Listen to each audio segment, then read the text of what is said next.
Il y a actuellement plus de 800 millions de vidéos sur YouTube, auxquelles près de 4 millions s'ajoutent chaque jour, ce qui nous fait 166 000 vidéos par heure, soit près de 47 par seconde.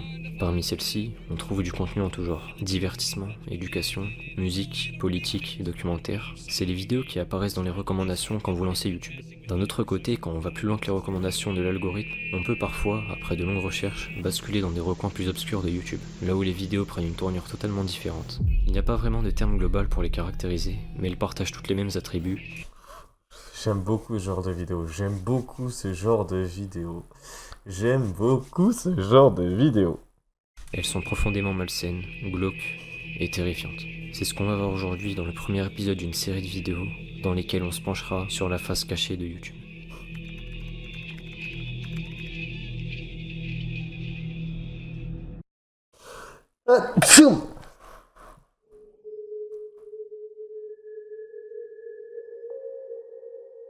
Connaissez-vous les doorbell caméras? Caméras qui sont très répandues aux États-Unis. On peut traduire Merci. ça par des caméras de sonnette de porte. Merci les mecs, merci. Elles permettent d'enregistrer constamment tout ce qui se passe derrière une porte et font office de sécurité et de prévention, en empêchant par exemple des cambriolages. Ces caméras enregistrent 24 heures sur 24, ce qui permet parfois d'assister à des situations insolites ou marrantes. Mais vous vous en doutez, dans d'autres cas, elles capturent aussi des scènes pour le moins effrayantes. Les gars, vous imaginez si on a ça en France? Je pense que ça doit exister en vrai, en France, en vrai de vrai. Mais je pense que c'est pas autant répandu qu'aux States. Mec, on verrait des trucs de fou. Hein.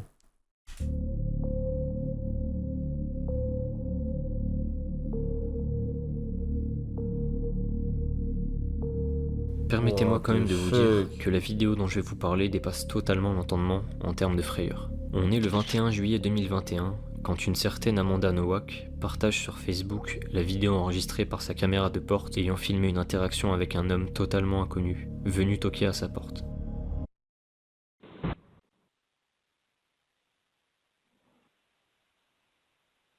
Oula. I just rang your doorbell because I have a couple questions for you.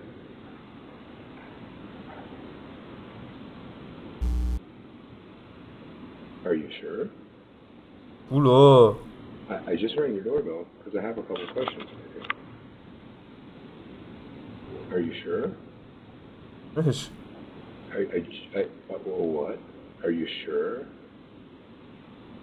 Oh, I just rang your doorbell because I have a couple questions for you.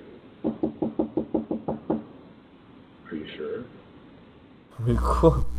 L'homme, sur la vidéo, ne cesse de répéter qu'il a des questions à poser à la personne qui se trouve derrière la porte. Le problème, c'est qu'à ce moment-là, la personne qui est derrière la porte ne lui répond pas du tout.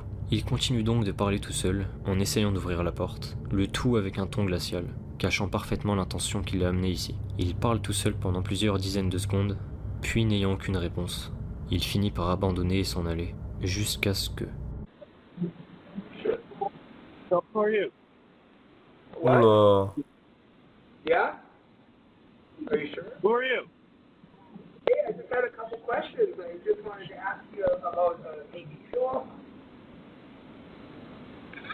Yeah, can you hear me? What I'm looking for is for the girl that's in the house to come out here because I'm gonna murder her. You have Mais quoi? Mais il le dit dans un calme? Oh, pardon? Attends. that's in the house to come out here because I'm gonna murder her. What the fuck? Il le dit dans un calme. Normal. Je la fais intérieur si elle me laisse. Si elle me laisse rentrer. Mais quoi? Complètement starbé lui. Au moins il prévient. Oui, il prévient, mais bon, quand même. Girl that's on the other side of this door when she lets me in. I want to murder her because I have a knife and a gun. Et il explique en plus. La vidéo finit ensuite quand le type sort du cadre de la caméra, finissant par s'en aller définitivement. Immédiatement après, la femme a appelé la police, mais il était déjà trop tard. L'homme avait disparu et n'était plus aux alentours. C'est alors qu'elle a décidé de poster la vidéo sur son compte Facebook et que celle-ci est devenue rapidement virale. La vidéo a été reprise par les médias locaux et diffusée à la télé. Ça a permis à une personne regardant la chaîne de reconnaître l'individu qui a été recherché et de le dénoncer à la police, qui ont retrouvé l'homme pas très loin du lieu où il a été filmé. Il s'agissait d'un certain Christopher Sums, un homme mentalement atteint, âgé de 40 ans, qui prétendait être le Tu te doutes bien qu'il est mentalement atteint quand même. S'il serait pas mentalement atteint, ça aurait été chaud. Esprit. Était-il vraiment armé comme il le prétendait?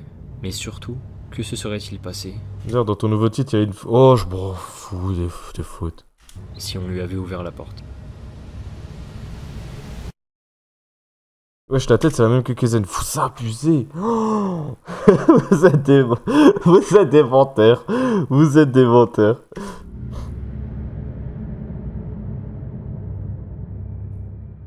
On est le 20 février 2003 dans l'état de Rhode Island, aux États-Unis.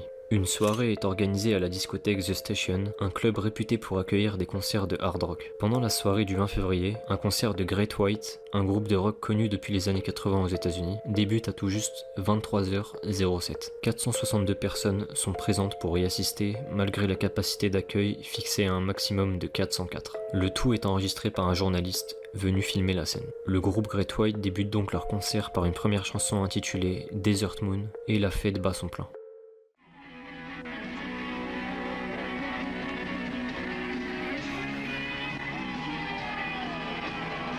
Ça devait être bien là à cette époque-là. Tu fais des petites soirées comme ça, rock'n'roll, en plein milieu du Texas. T'as une petite paille de blé là, comme ça et tout. Incroyable. Avant de continuer la vidéo, je dois vous apporter quelques informations sur le lieu. Déjà, le bâtiment The Station n'a pas toujours été une discothèque. C'était pendant longtemps un restaurant, et celui-ci avait connu un incendie en 1972. En 1991, le restaurant devient une discothèque, et celle-ci sera donc pliée à des règles d'inspection afin de voir si les normes de sécurité sont respectées. En novembre 2002, une première inspection fait état de plusieurs violations de normes de sécurité, mais aucune ne cite la mousse de polyuréthane utilisée par l'établissement pour l'insonorisation. Une deuxième inspection a lieu 2 mois plus tard, mais encore une fois, aucune mention sur l'utilisation de la mousse de polyuréthane. Car cette mousse, en plus d'être inflammable, est une mousse qui diffuse des fumées extrêmement toxiques lorsqu'elle prend feu. Revenons donc en 2003, quelques temps après leur inspection, pendant le concert de Great White. On est donc au premier morceau joué par le groupe, et ils décident pour animer leur prestation d'utiliser un effet pyrotechnique.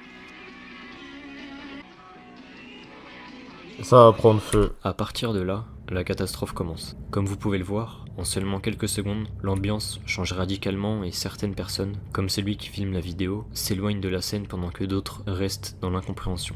Tout le monde ne l'a pas encore remarqué, mais un incendie vient tout juste d'être déclenché. À partir de là, les gens vont totalement paniquer, ce qui va compliquer leur sortie de la discothèque, le tout filmé par le caméraman.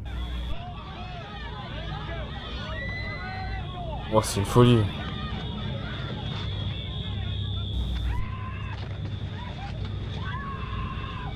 Wow. En seulement quelques minutes, le bâtiment entier est sous les flammes, Wow. et quand le caméraman demande s'il reste des personnes à l'intérieur, seul le silence lui répond. À la fin de la vidéo, C'est on une aperçoit folie. les pompiers arriver, mais malheureusement, c'était déjà trop tard. Il aura suffi de quelques minutes pour que la soirée bascule au cauchemar. 230 personnes ont été blessées durant cette soirée, et 100 y ont perdu la vie. Ce qui explique un bilan si lourd, c'est le fait que les personnes dedans ont totalement cédé à leur panique. Il existait 4 sorties de secours, mais presque tous se sont rués vers l'entrée principale, ce qui a causé une sorte de blocus humain, Ah ouais. empêchant un grand nombre de personnes d'accéder à la sortie. D'ailleurs, concernant le groupe Great White, le guitariste, Ty Longley, contrairement aux autres membres du groupe, n'aura pas survécu à l'incendie du 20 février 2003.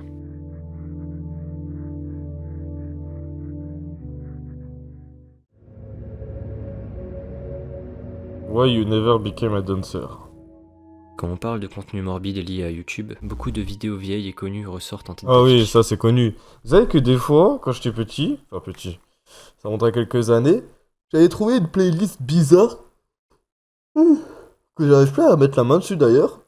Il y avait que des vidéos étranges comme ça, et genre c'était avant que Feldup et tout ça en parle, hein. Ça date de fou. Et genre je m'étais maté ça pendant toute une nuit. Et là, toutes les vidéos, là, je les connais. Vous les avez déjà sûrement vues quelque part, c'est le genre de vidéos bizarres qui n'ont aucun sens et qui peuvent présenter un caractère global. Ouais, ça, c'est par leur connu, ça. étrangeté. Ces vidéos-là m'intéressaient pas trop et je voyais pas l'intérêt d'en parler, à l'exception d'une d'entre elles qui cache une histoire bien sombre derrière elle, découverte il y a à peine quelques mois. Why You Never Became a Dancer, qu'on peut traduire littéralement par Pourquoi tu n'es jamais devenue une danseuse. C'est le titre d'une vidéo assez connue dans la sphère morbide de 4 YouTube. millions. D'une part car elle date quand même de 14 ans, mais aussi parce qu'elle est vraiment étrange.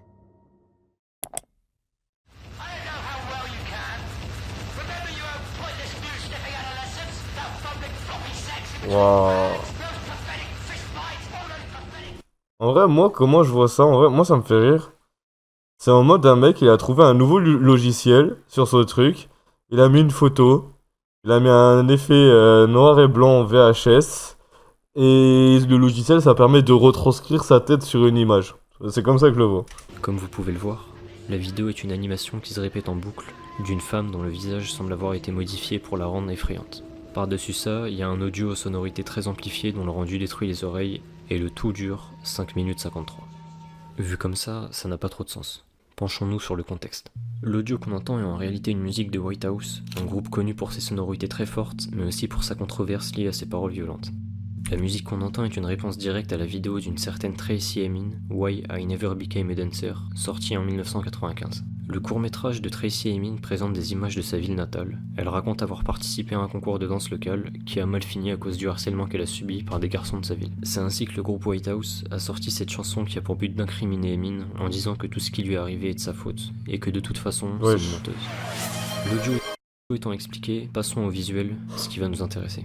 La question principale qui revient après avoir regardé la vidéo, c'est qui est donc cette femme au visage horrifique? C'est là toute la raison pour laquelle je mentionne cette vidéo, car cet élément-là a été un mystère depuis la publication de la vidéo, soit depuis 2008, jusqu'il y a tout juste quelques mois. Plusieurs personnes sur Reddit se sont penchées sur la question, mais personne n'arrivait à mettre la main sur l'image originale. Jusqu'à ce que récemment, il y a tout juste 4 mois, ce post apparaît sur le subreddit Internet Mystery. Il raconte cela. J'ai découvert par hasard l'origine de la fille, pourquoi tu n'es jamais devenue danseuse.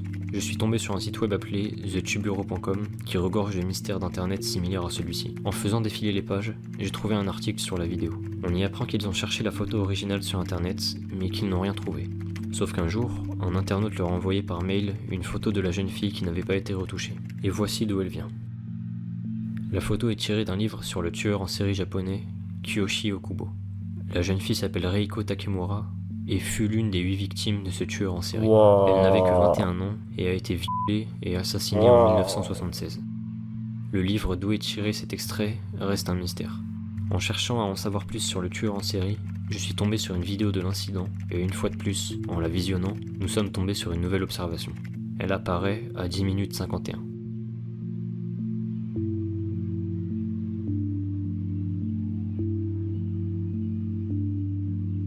Et ouais. Pourquoi avoir choisi cette fille en particulier? Pourquoi l'avoir mise dans une vidéo avec une musique n'ayant aucun rapport avec l'histoire tragique qu'elle a subie? Toutes ces questions n'auront probablement jamais de réponse, mais ce qui est sûr, c'est que dorénavant, la vidéo en question est bien plus sombre quand on sait à qui appartenait ce visage. Grave. Oh, c'est horrible. C'est horrible.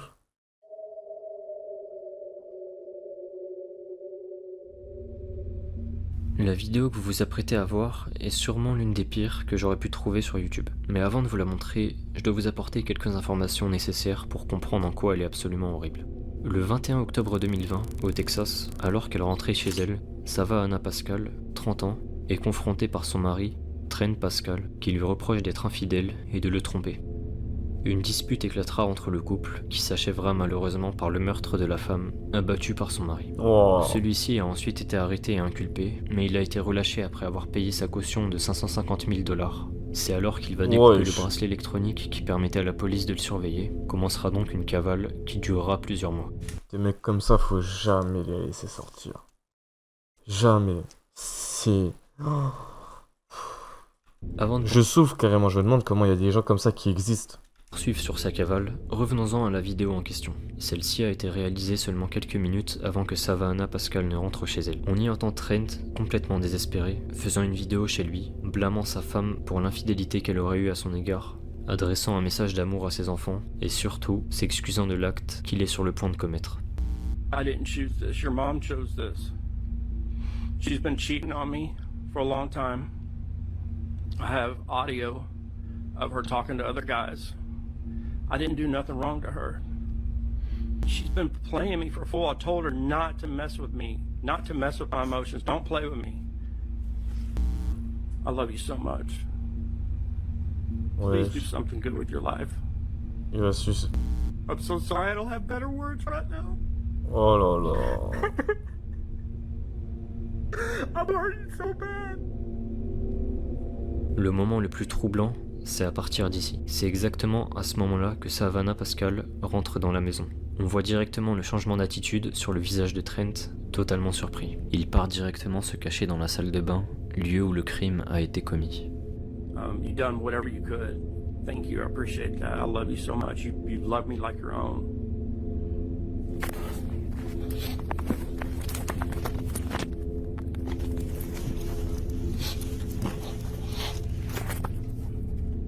Pour en revenir à Trent, un avis de wesh. recherche avait été émis contre lui et sa cavale n'aura duré que quelques mois. Après de longues recherches, il a été retrouvé par les autorités en Floride, à 2000 km du lieu où il vivait. Ils l'ont retrouvé enfermé dans une voiture, mais après lui avoir demandé de se rendre, celui-ci s'est suicidé avec l'arme qu'il possédait.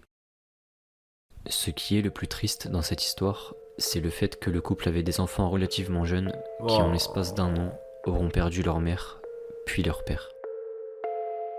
Il y a encore tout un tas de vidéos de ce genre disponibles sur YouTube, et encore plus celles qui n'ont jamais été découvertes. En tant que C'est sujet dingue. passionnant, il existe plusieurs communautés sur internet qui s'adonnent à la recherche de contenus obscurs et mystérieux de ce genre. Néanmoins, il est certain que la majorité de ces contenus demeureront à jamais inexplorés, noyés par les flux de vidéos et de posts qui circulent par millions chaque jour. C'est dingue.